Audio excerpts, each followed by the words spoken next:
Be one family. Welcome to Black Logic. One of the most beautiful and honorable things that a black man can ever do is marry a black woman, is building a black family. And I think that this has been lost through so many means. Now, of course, you have the freedom, you have the right to marry anyone you want to marry with no preference to their race, their gender, and their personal beliefs. But in my opinion, I believe the most honorable thing for a black man, because there's not quite, there's very few of us at a certain level where we are able to marry. And what I mean by that is, whether it be the mental capacity or stability and or on a monetary value. And we have to think of these things as though we are an endangered species when it comes to black men. But could black women be the answers? See, from a historical significance, black families have been systematically torn apart throughout history, and rebuilding them is a way to reclaim power and show our resiliency.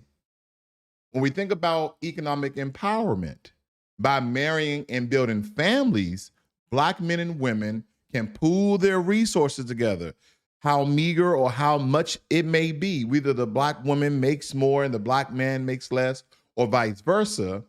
We can still create what we like to coin generational wealth. Okay. And generational wealth comes in many different forms and many different ways, and support each other's economic advancement.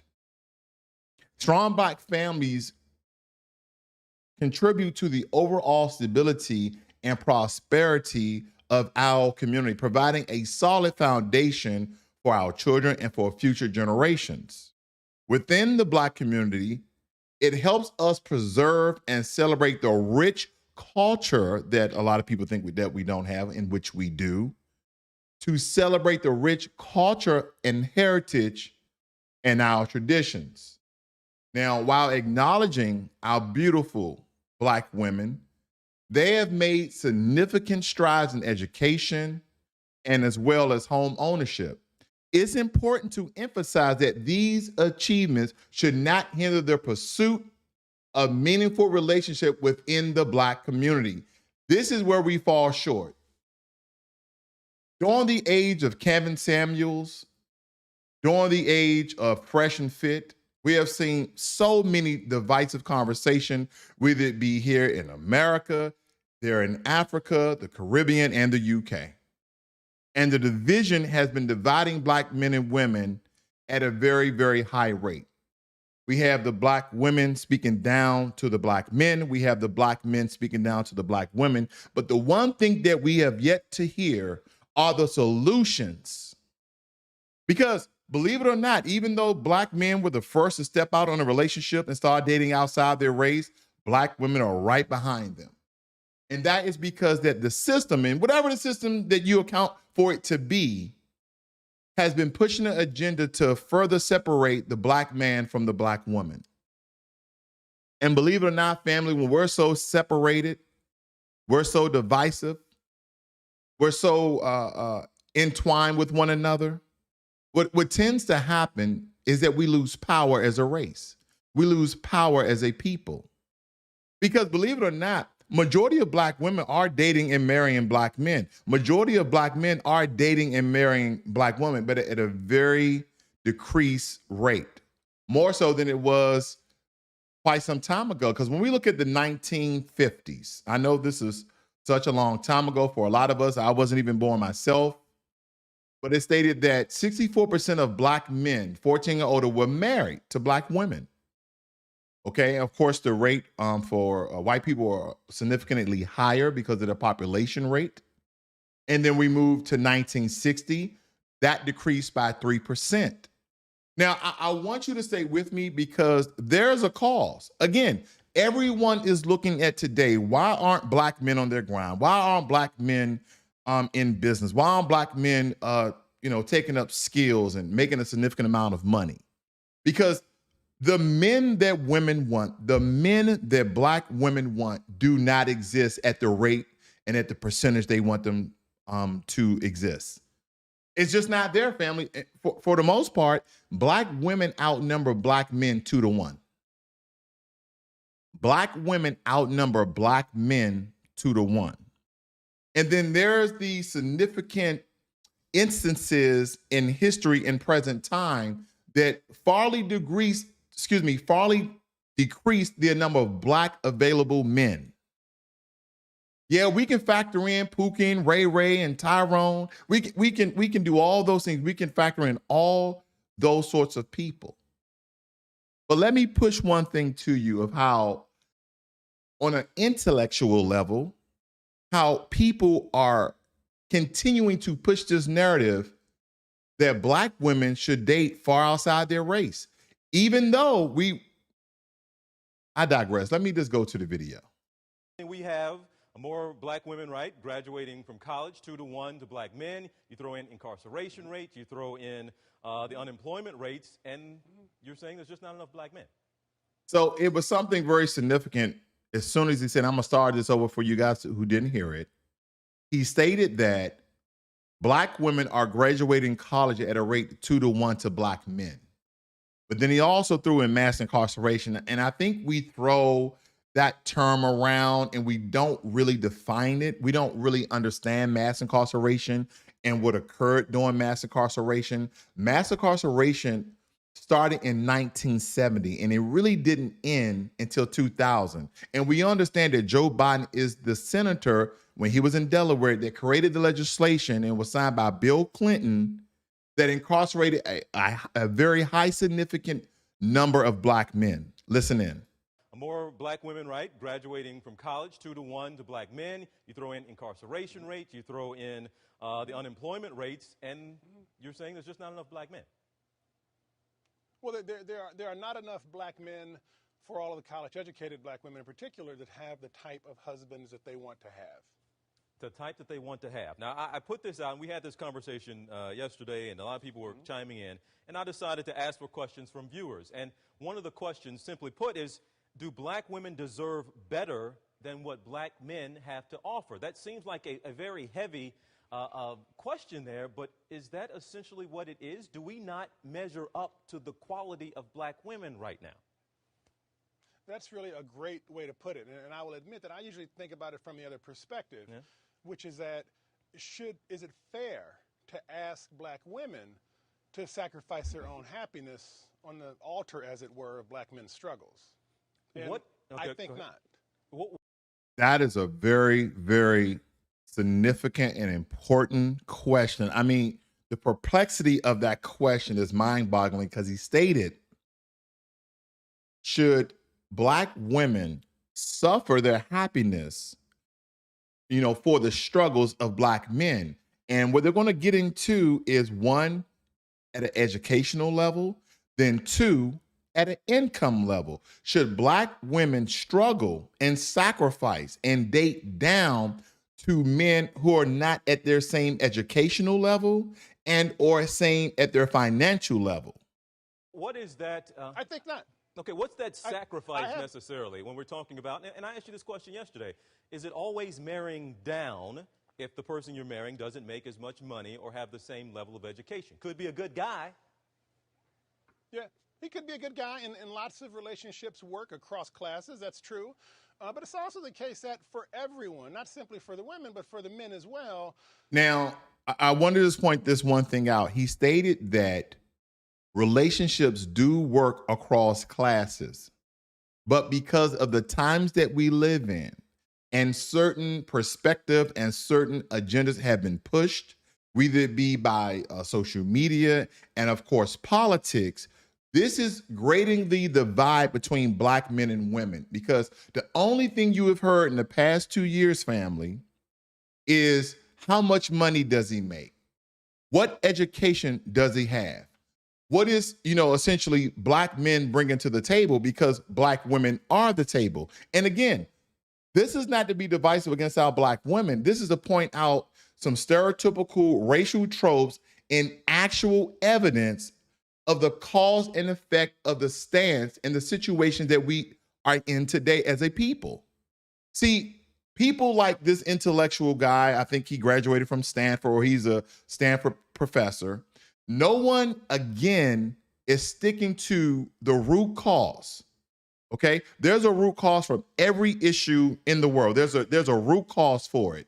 And again, this is not to excuse black men or give black men excuses for not being in their bag, for not doing the very best that they can. But there are some significant issues that must be addressed. And I'm not telling black women, oh, you need to take up the toe, you need to pull these black men up by their bootstraps. But I want to say this: we are better together, and we should be helping each other out. Because again, nice guys supposedly finish last. But I would tell you this: majority of our beautiful, black, intelligent women will want a nice guy rather than Pookie and Ray Ray. Having a spouse who is matched to you educationally in terms of your outlook, your aspirations, your experiences, that's a positive thing. So it's actually not a great thing for the wife or the husband if they're in a mismatched relationship. All right, and we know a lot of conversations were started yesterday because of this topic, and I had one of these conversations at my house with Mrs. Holmes, and one of these things that keeps coming up is how do you, and the word I think my wife used was reprogram, if you will, black women, because you're suggesting they need to be open to dating outside of their race. But, you know, a lot of black women just like brothers. They like the black man. Right. So Right. if you're just not Right. attracted naturally, why have this? And here's the thing: that's natural. Majority of white women like white men. Majority of Asian women like Asian men, so on and so forth. This is just respect throughout the races, that majority of their women and majority of their men tend to be with their own kind. And this is not only from a racial perspective, but this is also from a cultural perspective. If a black guy grew up in suburban America and he went to a majority white school, it doesn't shock me that he's now married to a white woman. Okay? But it does shock me when I see a black guy grow up in a black neighborhood, goes to a HBCU, and ends up with a white woman. That's shocking for me because his whole entire life he's had a black experience. His mother is black, his father is black, his sisters are black, the people he went to school were black. So yeah, that's a different, it's a shocking revelation for me to understand that dynamic at that level versus people who grew up in a predominantly white area. Give up on finding a black man. Right, that's a great question. And the issue, the way I think of that is that women have been asked to carry a great load. Black women shoulder a lot of the burden, in short, of black men's struggles. And I am asking women to put the burden down. Many women think that they're attracted to black men. They are attracted to black men. But attraction itself is complicated. And one of the things... Okay, a lot of times when we listen to these intellectual hopefuls, he said, a lot of black women believe that they're attracted to black men. Then he says, oh, a lot of black women are attracted to black men. I mean, again, of course, I'm biased with this particular gentleman. I'm actually leaning towards with the CNN host. Again, this video is very old, but this guy put a book out, Is Marriage for White People? Okay, fathering the divide between black men and women and who our beautiful black sisters should marry. Okay, and again, majority of black women, according to the statistics, I didn't go around and ask a million black women, but according to the statistics, majority of black women want to marry a black man.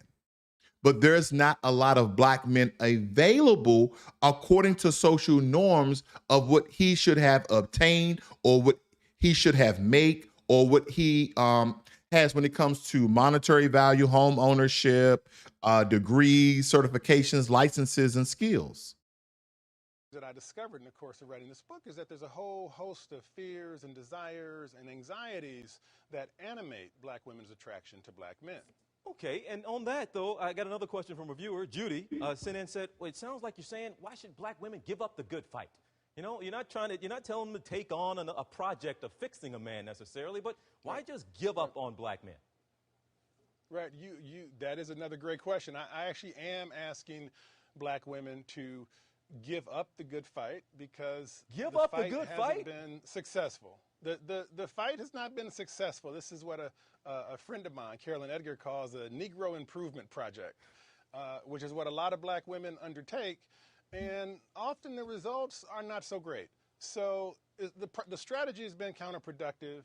It doesn't help African Americans for us to have black men and black women locked in bad relationships and raising children in households where the parents quarrel and ultimately divorce. Well, that's not a win for anyone. It is law professor Ralph Richard Banks. The book is called Is Marriage for White People? I think it went on sale on the 2nd this week. Unbelievable. It started a conversation that I'm sure will continue.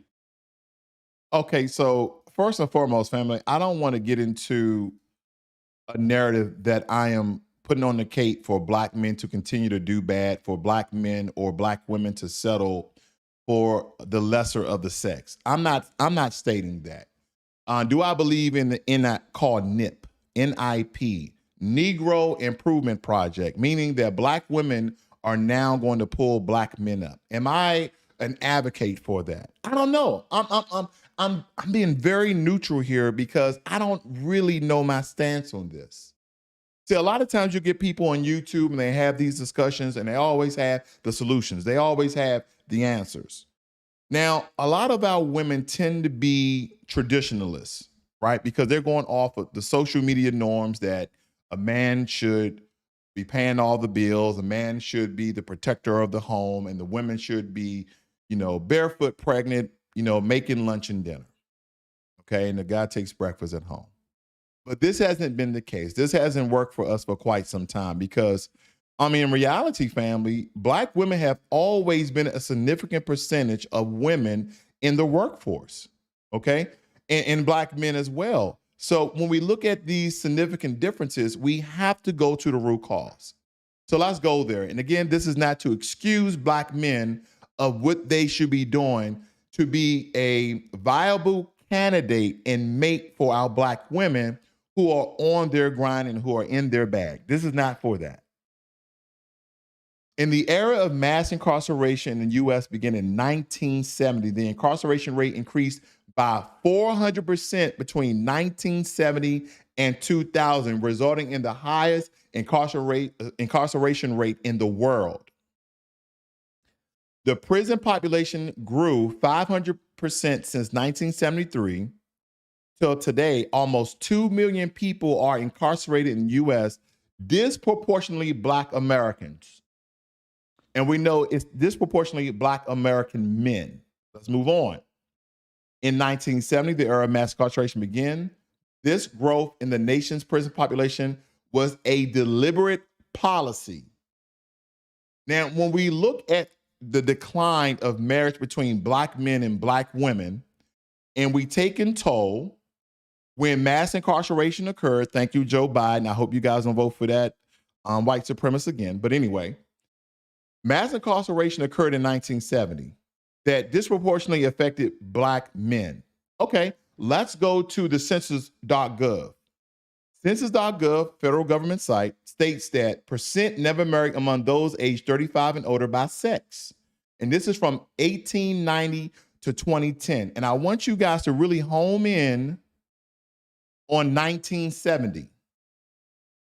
The red squares are representing black men and the purple line is representing black women.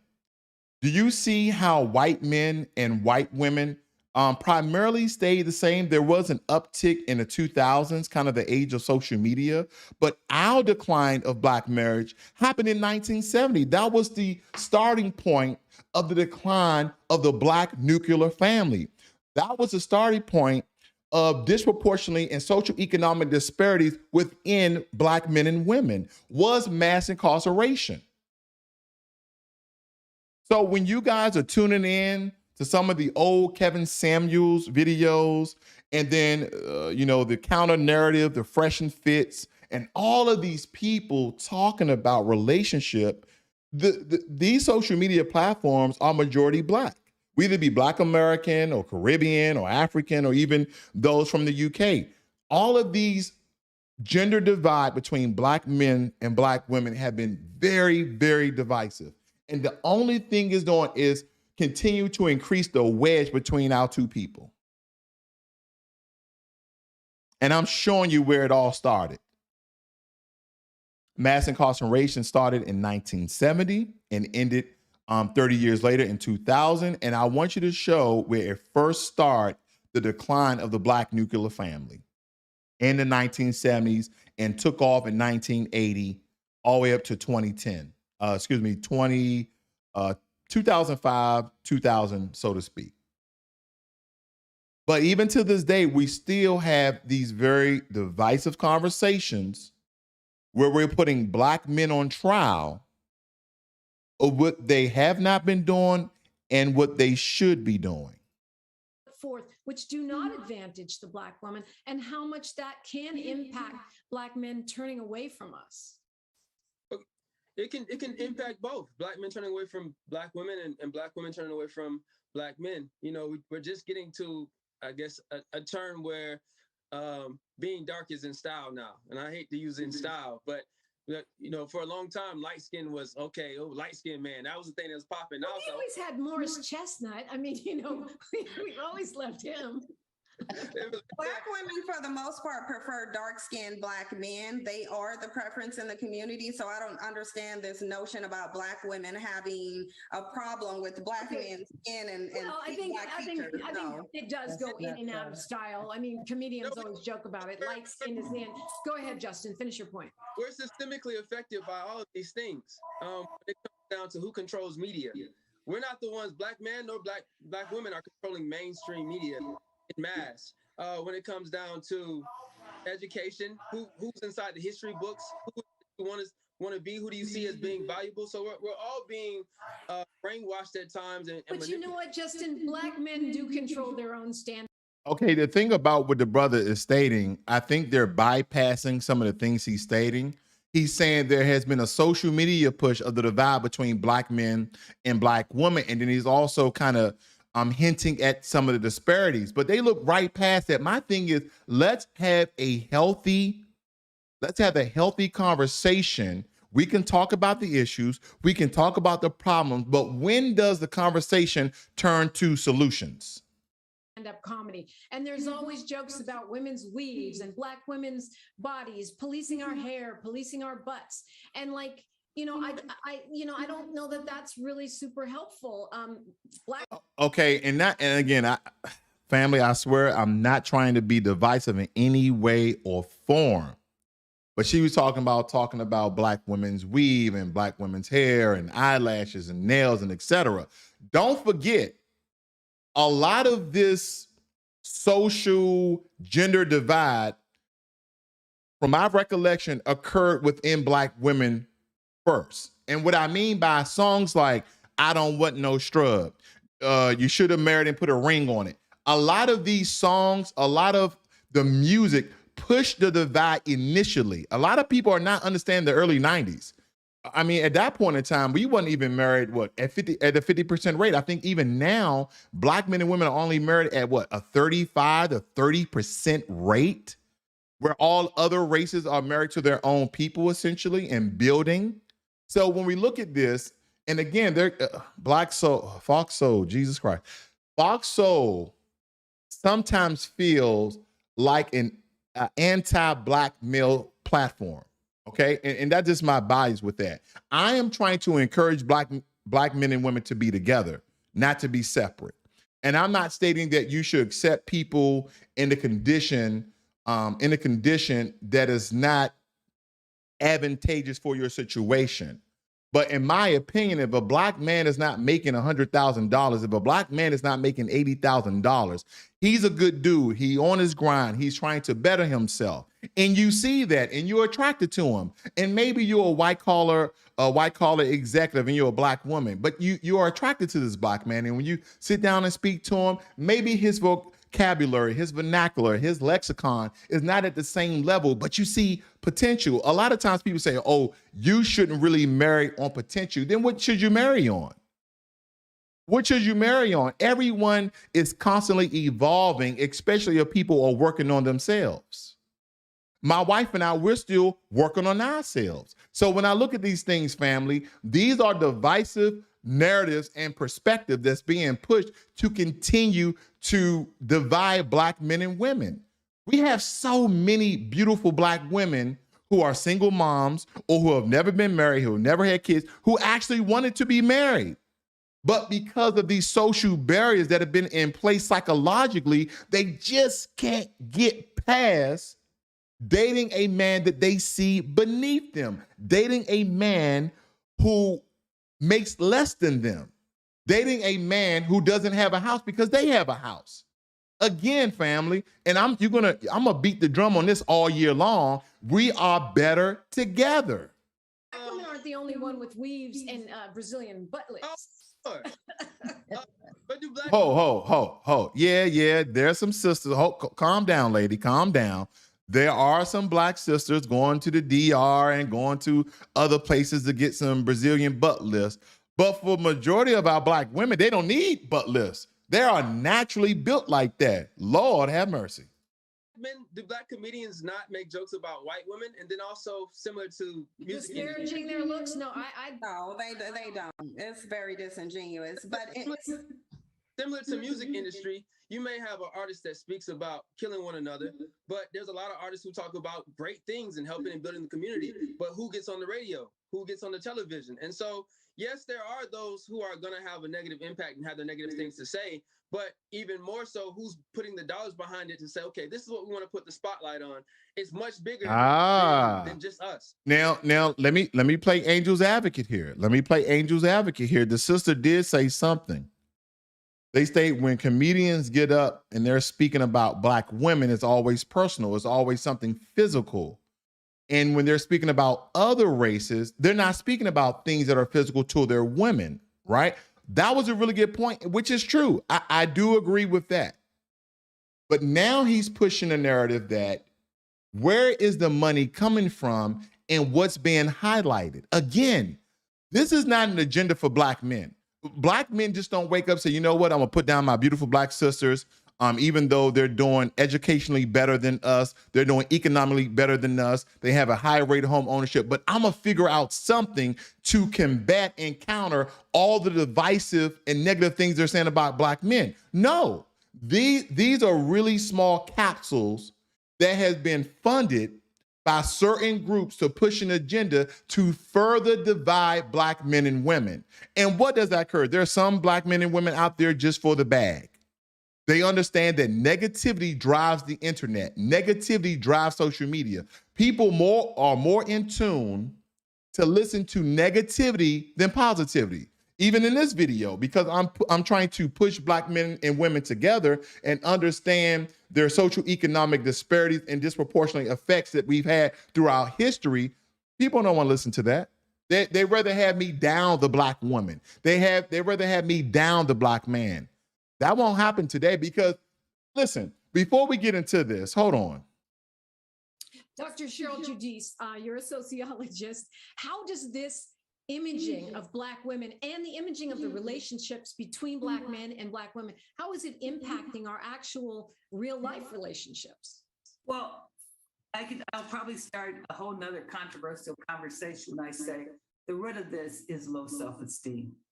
When you look at everything in this society from the very beginning has privileged whiteness in any way, shape, or form. So consequently, if you don't meet those standards, what winds up happening is that you are not put on the same pedestal as white women are. So as a result, I feel that many black women have internalized these issues and as a result do suffer from low self-esteem. Go back so many years ago, I'm thinking it's the 1960s, when there was this doll study that was done. And the psychologists discovered that children, young black girls as young as 4 or 5 years old, when asked to choose a doll that they thought was pretty or the most desirable, the first thing they did was choose the white doll. And that's recognizing that, of course, that they did not look like the white doll and they would get very upset. But of course, some people have later said that that's because there weren't that many black dolls available for young girls to play with. And they tried to redo the study later on. Later on, when the study was redone, still there was a decided preference for the white dolls, even among the black females. And I do think that. Wow. That's a mouthful, family, that we have to really comb through and understand. Because Now, before we get into this, let's make one thing crystal clear. And again, I have to keep pointing this out. This conversation is not about division or discouraging interracial dating. I can care less. I'm not Dr. Umar, but I do prefer that we stay together because we're better together, right? There's just a lot of things that we mesh well together. This is about celebrating the strength and resilience of Black families, recognizing the historical, economic, and socioeconomic and cultural benefit that comes with it. History tells a powerful tale. Our ancestors fought against unimaginable odds to preserve family ties during the darkest days of slavery. Family was not just a support system, it was an act of resistance. Today, building Black families is a continuation of that legacy. This is where I'm at. This is my conjecture. A defiance against systematic challenges. Because economically, we've seen strides made by Black women in education and home ownership. However, this shouldn't be a deterrent to Black men. Instead, it's an opportunity to come together and leverage each other's strength. Okay, imagine economic power that we could wield if we unite our efforts. Think about that. Just imagine the economic power we could obtain if we unite our efforts, pool together our resources, and create a financial powerhouse for generations to come. And of course, the present generation, because from a socioeconomic perspective, the unity of Black families creates a stable environment for children. Let me say that again. From a socioeconomic perspective, the unity of Black families creates a stable environment for children.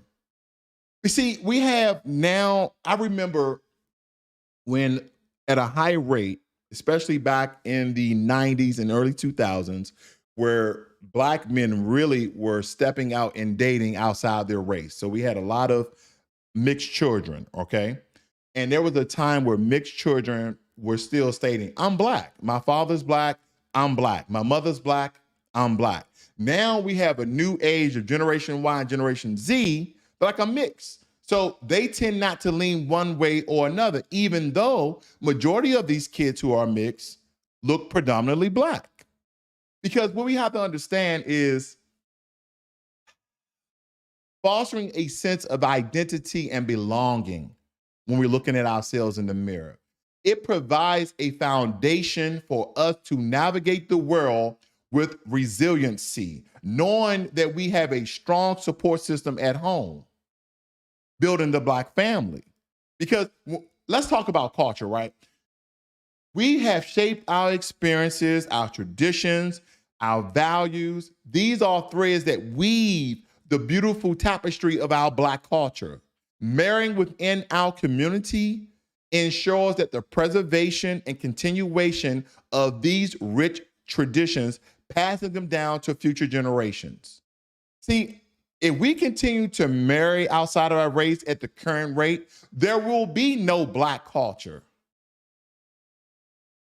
If every other race is marrying their own race at a high percentage of Black people, think about it. Asians majority marry Asians, Hispanics majority marry Hispanics, whites majority marry whites. But when it comes to Black folk, we don't majority marry each other when it comes to the population of single Black men and single Black females. I tell you this, I acknowledge that Black women have made remarkable strides in education and home ownership. But still, the goal here is not to compete, but to complement each other. Black men should not be competing against Black women. Black women should not be competing against Black men. Rather, we should be complementing each other. We shouldn't be looking to Black men as a money sign. How much money can you give me? Can you take me shopping? How much money do you have? What type of car do you have? Do you have a penthouse? Do you have a house? Everything is monetary money, monetary value, monetary money, currency money. Everything is money. This is why we are separated. This is why we are divided. It is not simply because black men are not making enough money. No, there's other hands at play. There's other hands at play. Who profits from black men and women being separate? And I know some of you are like, oh God, here we go. He's gonna say white supremacy, racism, and discrimination. And indeed, you're right. See, when black women are single mothers, their net worth goes significantly down. Some of them have to quit their jobs and depend on social services. Some of them are now doing worse than they were before because they have to pay for childcare, because a lot of black men, unfortunately, don't have the means to pay child support. Okay. And again, this is not to excuse black men. If you're laying down with a woman, you should know the outcome that may occur if she becomes pregnant. You have to understand your responsibilities. But when you start to factor in mass incarceration, you start to factor in education disparities, you factor in unemployment disparities, you factor in that black men are the most homeless, there's a lot of disproportionate disparities that's affecting black people in general, but mostly black men. So I tell you, the goal here is not to compete, but to complement each other and state that we are better together, recognizing and celebrating the achievements of our beautiful black women is crucial. It's crucial. Yeah. We shouldn't be like, oh, well, yeah, you guys are the most educated, but you're the most in debt. Why are black women the most in debt? Because they tend to have to take care of children by themselves with no significant financial support. And I don't blame the black man for this. Guess who I blame? I blame black men and black women, because I believe in a sense of pro-responsibility. When you see a lot of these women walking around with 4 and 5 children, I want you to really look at her and look at her character. That's what I want you to do. Martin Luther King said, judge people based upon their character. Then I want you to look at that black man who she had 1 or 2 children with that are no longer with their children, who is trying to avoid paying child support by not getting a job and working under the table. Yeah. I want you to look at these people, look at their character.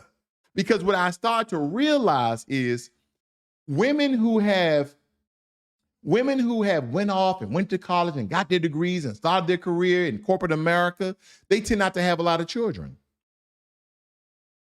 They tend not to have a lot of children because they are not dealing with Pookie and Ray Ray and Dusty dudes. No. They tend not to do that. See, it's about being pro-responsible, because that woman is responsible for the man she sleeps with. That man is responsible for the woman he sleeps with. Why am I saying that?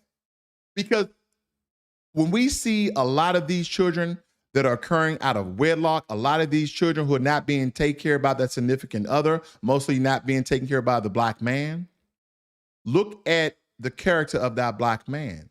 Look at the character of that black woman. See, nobody wants to share the guilt.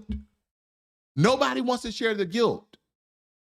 No one wants to say, well, in terms of responsibility, she should know that Dirk from around the corner already have 2 kids by 2 different women.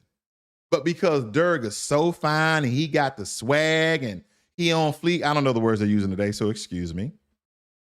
He on fleek, he lit, he's all of these things. I want to sleep with him. Why? We asking ourselves these questions because black love is a powerful force. It's the very cornerstone for black empowerment. How can we preach black empowerment without preaching about black families, by creating and building black families? See, I'm kind of getting away from the whole traditionalist that black men should be out here and working and doing this, that, and the other. Yeah. That's what a man's supposed to do. I'm not anti-man and what the traditionalists are saying, but if that is not the case, If Keisha is bringing in $110,000 and Michael is bringing in $40,000, we make $150,000 together. Then some of you are going to say, well, there's a particular lifestyle, Black Logic, there's a particular lifestyle that when he marries that Black woman, that he's going to encounter. And then when she gets pregnant, she's going to have to take a break from that job. And how is $40,000 going to suffice an income of $110,000? And I'm like, it won't. But just like other cultures, and as we once did, we plan for those things. Again, for every argument there's a solution. For every problem, there is a solution. Building families is just not a personal choice. It's a revolutionary act that contributes to the overall upliftment of our community. Yes, Black men should be out there working hard. Yes, Black men should be trying to continue to bring in significant amounts of money to support the family. And yes, Black men and women should be together. I'm not telling our beautiful Black sisters to accept this any old thing, but understand the economic and social disparities that we both go through. That's what I'm stating. The challenges. The challenging facing Black men and the case for action. Let's move down here. Education. In 2019, hold on. 28% of Black men ages 25 to 29 had a bachelor's degree or higher, compared to 30% of Black women. So this dates back quite some time.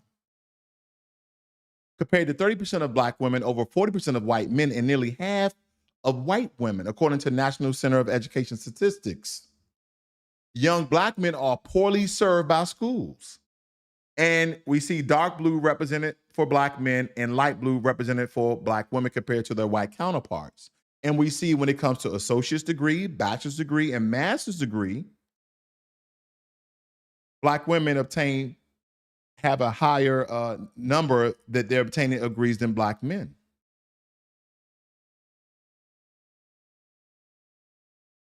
I just want you guys to ponder on that very quickly. I want you guys to really, really ponder on that. We're not looking at these social disparities the way we should, especially not the way I see things. Because when I look at things, I try to look at things very pro-Black. I try to look at things very, very pro-Black. Believe it or not, this is how I look at things. Maybe you don't look at things like this. Maybe you don't. Listen, no other woman beside me will look better than a beautiful Black wife. Holler at your boy. Let me say that again. No other woman beside me, except for a Black woman, will look good with me. That's all I'm stating. Let me move on before I start preaching here, because, woo, Lord have mercy. According to the Bureau of Justice Statistics, 1,800 Black men per 100,000 were held in state or federal prison in the U.S. in 2021. This number doesn't include Black people in county jails or pretrial confinement. Black men are especially to be in prison. By 2002, around 12% of Black men in their 20s were in prison and in jail. Okay? States here, millions of Black women are exposed to the harmful effects of mass incarceration during their lifetime. Whether they experience imprisonment personally or they have an incarcerated loved one, contact with the system is a significant stressor that undermines the long-term health of mothers and their children. See, a lot of times people are like, oh, well, you messing with those criminals out there, you messing with. Listen, Black men are the most exonerated group in America. Black men are the most exonerated group in America. So what does that tell you? Not every Black man in jail was a criminal, but since they deemed and found him guilty by many means, things being planted, wrong associations, RICO trials, what else? Identifying eyewitnesses, because usually eyewitnesses are wrong. So when we look at these things, we can't just blame it on dusty dudes and Pookies and Ray Rays. We can't do that because there's a significant number of black men in jail who are innocent. Who are in jail and innocent. Mass incarceration affects millions of black women and children. It states right here, give me a second. Perhaps unsurprisingly, the spike in female incarceration has disproportionately affected black women, especially young black women. While black women overall are twice as likely to be in prison as their white counterparts, black women ages 18 and 19 are 3 times more likely to be in prison than their white counterparts. If current incarceration trends continue, 1 in 18 black women will be in prison at some point in their lifetime. At some point of time in their lifetime, 1 in 18 black women will be in prison at some point in their lifetime. Now let's compare that to black men. Mass incarceration. This is from the ACLU. I tend not to get information from them, but for this one, this was very significant. Not everyone is treated equally in the criminal justice system. Racial bias keeps more people or black people in prison and on probation than ever before. 1 out of every 3 black boys born today can expect to go to prison in his lifetime.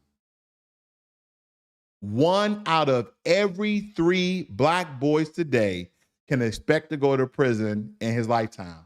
That means that if my son, or my sons rather, we either be the 27-year-old, the 24-year-old, or the 12-year-old, one of them is going to prison. One of them is going to jail, according to the statistics. Now, hopefully we can keep them out of jail. All of them are productive. One is a professional UFC fighter. Another one is a college graduate. And the 12-year-old, he's still in middle school, but he's part of the AVID program, which is like DECO or the Honor Society or something like that. So yeah, we're trying to raise some upstanding, handsome, strong black men to fare with our beautiful, intelligent black women of this age. That's what we're trying to do in this household. We're trying to encourage black love. Now, granted, if you like dating white men, if you like dating white women, go ahead, have your fun. Yeah, do that. But understand this. Not only from a racial perspective, but from a cultural perspective. That's where I want your mind is. And from a very revolutionary perspective, okay? I'm gonna let you come up with your own end state there. Racial discrimination in housing, sentencing, and policing frequently explains why data shows stark disproportionalities in just environment for black people. The research below goes into more detail as to how and why black people are overrepresented in jails, prison, and forms of punishment. So we look at the key statistics here. Percent of black Americans in the US population. We know this number is false. We're looking around more like 15%. Percent of people in prison or jail who are black, 37%. That's more than 1/3 of the prison population are black people. And majority of them are black men. Prison incarceration, okay, nope, skipping that one. Percent of people serving life and life without parole or virtual life sentences who are black, 48%. So I want you to think about that. And this has to do with a lot of math and a lot of percentages, but for you mathematicians out there, 15% of the population, out of 15%, 37% are in jail. And out of that 37% that are in jail, 48% of that 37% are in jail for life without parole. Now look at the disparities here. Arrest rate for blacks versus white Americans.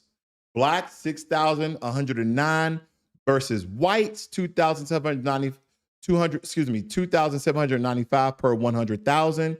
That is literally a third, excuse me, 2/3 more than white people.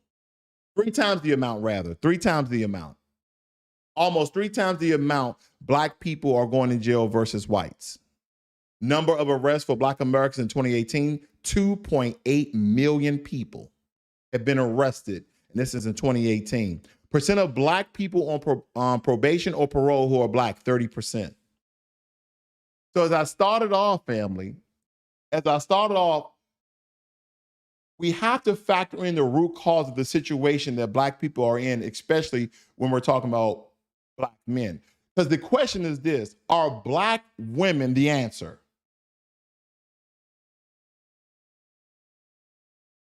Are black women the answer? That's the question I have for you. Are black women the answer? Now, looking at some Pew research here, let me blow this up for you guys. It states that the analysis found a statistically significant difference between the racial composition of local communities and their jail populations. In jurisdictions where black people made up smaller shares of the general population, black people were more likely to be overrepresented in jail. And you know what they keep leaving out? I usually have to pop up another statistics, is that a large portion of black people who are in jail are innocent. Because again, we have the highest rate of people being exonerated. You've seen all the black men who've been in jail for 20 and 30 and 40 and 50 years who were innocent. These were valuable black men who possibly would have been married to a black woman. Overrepresentation of black individuals in jail is longstanding for at least the past 2 decades. Black people have made up more than a third of jail populations nationally, despite constituting only about 14%. You see how the last one said 13, this one saying 14, but the current number is 15, by the way. 14% of the general population. However, reporting shows that although the number of black and white people held in jail fell significantly between 2019 and 2020, don't forget, family, mass incarceration ended in 2020, and that is why you see a significant decrease, okay? The decrease was greater for white people than black people, even though both of them failed, but the significant decrease was for white people, not for black people, okay? Let me move on. Since the start of the pandemic, jail population increased more for black people than they have for white people, okay? And we looked at 0.4 versus 8%. And family, you may say, oh, that's not really a large significant number. We're talking about 1 million people, family, in that 8%. Okay, that is what we're referring to. We're talking about damn near 1 million people going to jail based upon these numbers. Then they also states here that black people were 4 times as likely as their white peers to be sent to jail. Average jail admissions per 1,000 residents by race in 2022. 100 more so than whites.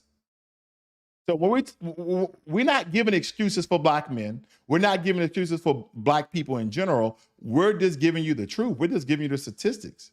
See, we can get all emotional and we can have these tirades and these arguments and these disputes and these debates back and forth, but it doesn't solve the problem.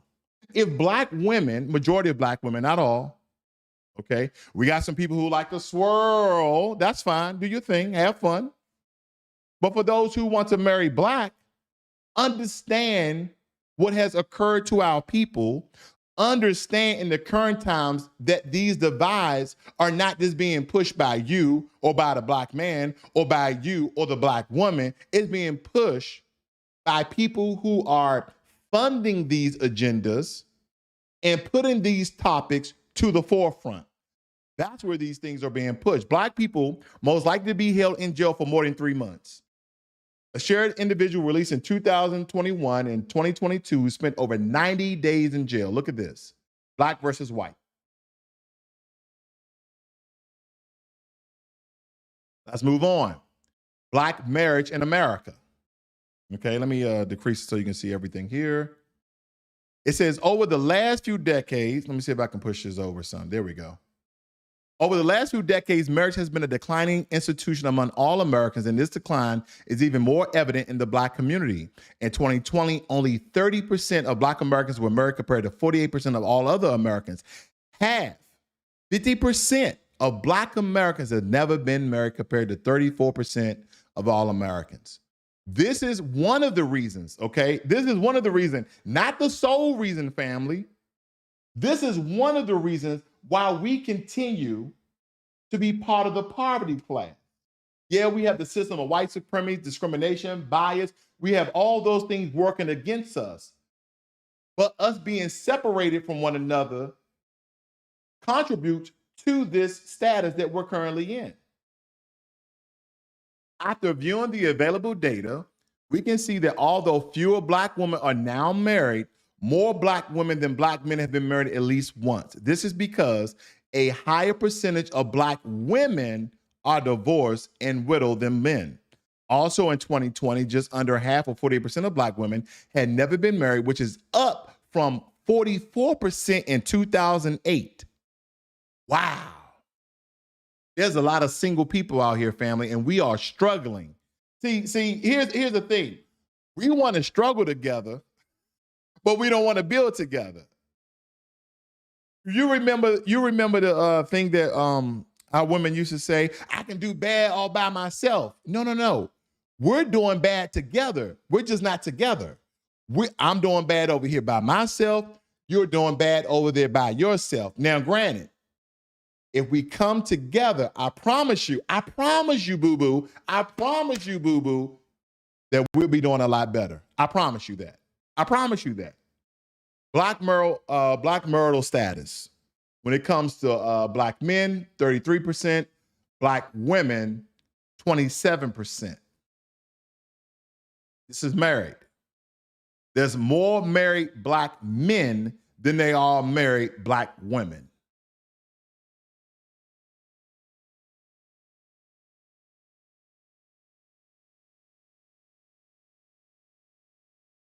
I'm gonna let the cat out the bag.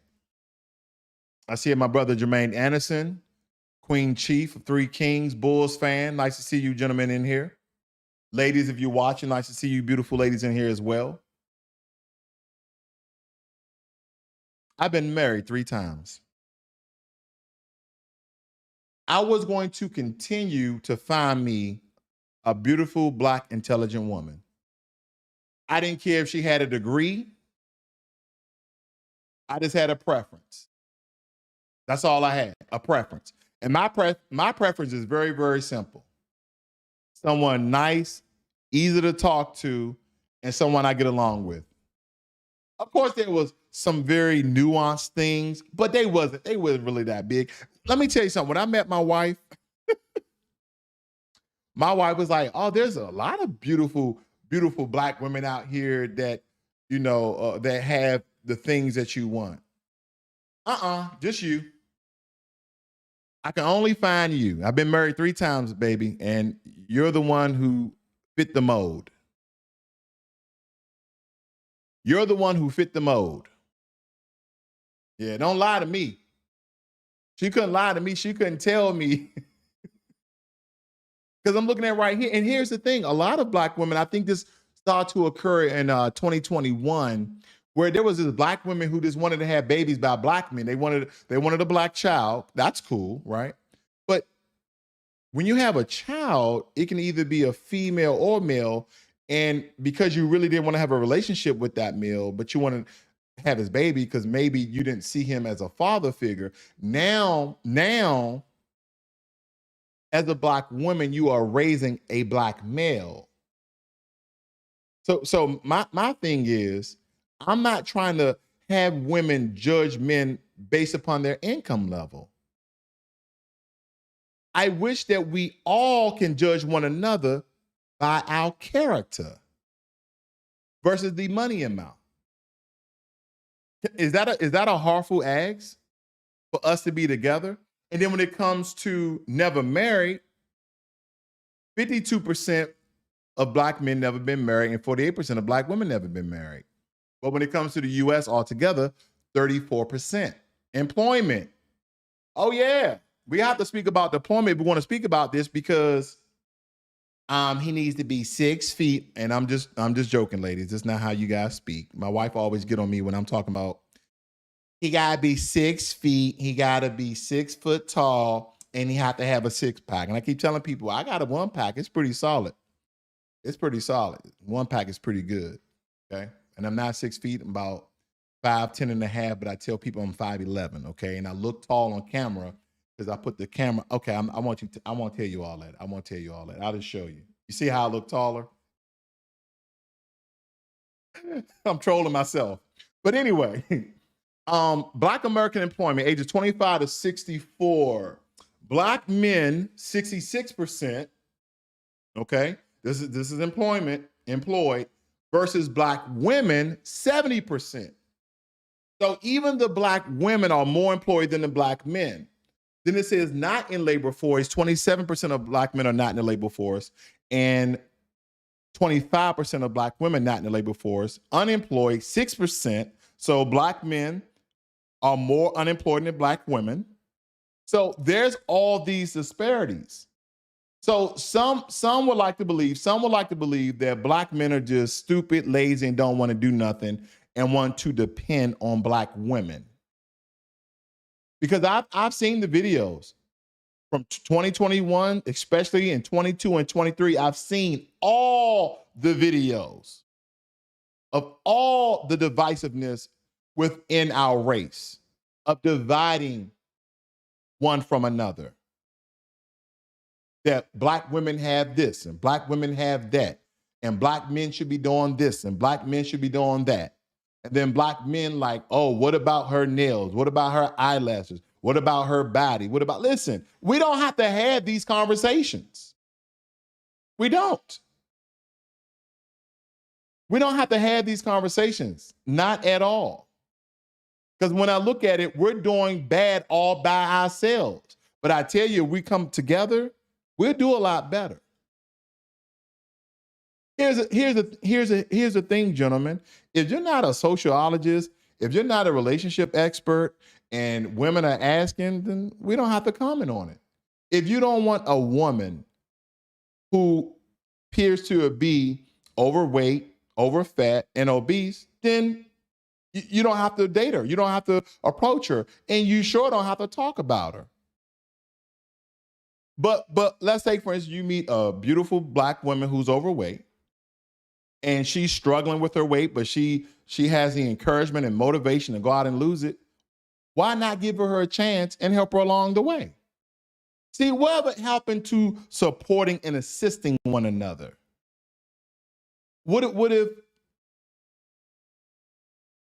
a beautiful Black sister who is successful meet a skilled laborer? Maybe he's bringing in 50, 60,000, and maybe you work in corporate America, as they stated, and you're making anywhere from, let's say, $80,000 to $120,000. What's wrong with you guys entering into a relationship and getting married? I don't know. I'm asking for a friend. In 2017, about 73% of Black men ages 25 to 64 were in the labor force, including 66% who were employed. Let's talk about the occupations now. Black women have made the greatest strides recently. In 2017, 35% of Black women have jobs in management, business, science, and arts occupations, up from 33% in 2011 compared to 24%. Okay, they are outnumbering Black men by 11% of employed Black men. As a matter of fact, 65% of working Black women held white-collar occupations compared to 42% of Black men. These are some of the disparities that everyone is seeing. Black women are saying, well, on my job, I work for a law firm, or I work for a marketing firm, and it's just like there's really like no Black men around.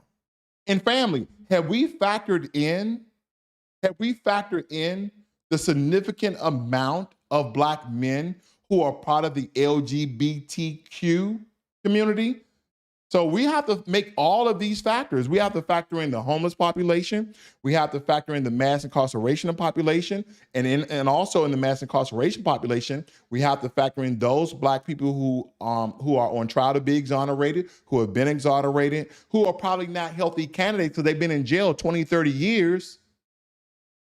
Because listen, you can't expect for a Black man to be exonerated after 20, 30 years and him come out and be an upstanding citizen of society. He's been incarcerated for the past 2 or 3 decades. He's behind the power curve on every imaginable scale. So are they valuable candidates?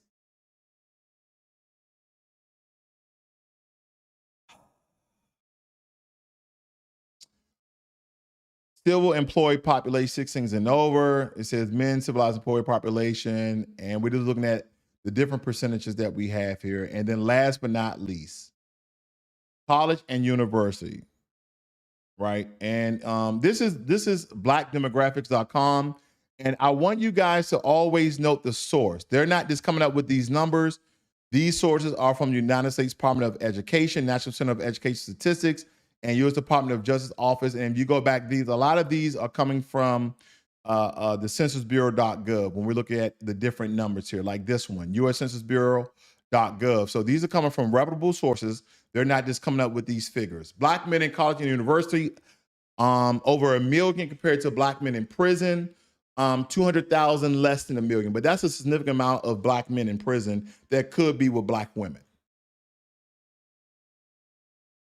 Now, one thing I wanted to point out here, this is not to deny the fact that Black men are not overrepresented in jail. However, it is to refute the notion that the so-called school to prison pipeline is larger than the school to college pipeline, which is simply not true. Now, let's get into the degrees. We already know that our beautiful Black women have more degrees than our handsome, upstanding Black men. But a lot of us do not want to look at the evidence. A lot of us do not want to look at the root cause of the situations that we are in. But I tend to do so. I tend to counter, refute, retract, contradict everything to keep Black men and women separated. Now, again, everybody has their preference, and that's your choice, and I'm not demonizing that. I'm not being divisive on that. You do what you want to do. But I truly think not only are Black men an endangered species, but the Black family is an endangered species. When I'm out with my wife, oh man, I love to see Black people together, having a good time. There's no debauchery. I just love to see Black people doing well, living well, having fun, having a good time with Black people. This is not anti-white. This is not anti-Asian. Because guess what? They have functions all the time. And they have a good old time. And it's okay when they do it, but it's a problem when we do it. I love to see it. I just love to see it, family. So with that being said, you guys have a great and wonderful Friday. And just know, there is an upstanding, intelligent Black man for you. He may not be what social media wants him to be, but he exists. And gentlemen, there's a beautiful, intelligent Black woman waiting for you.